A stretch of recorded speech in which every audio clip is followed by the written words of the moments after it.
Hi guys, we were getting some questions about the speaker replacement in the 2019 Toyota RAV4, and as you can see we have removed the panel from the door. I will leave the link for that in the description.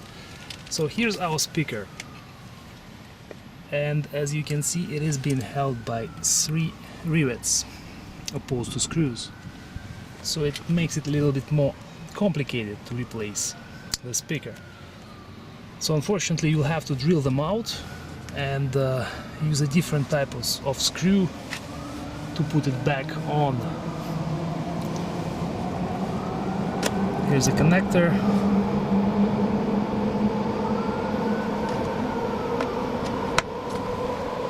And this is roughly the diameter of the speaker. I believe it's 6.5 inches or so.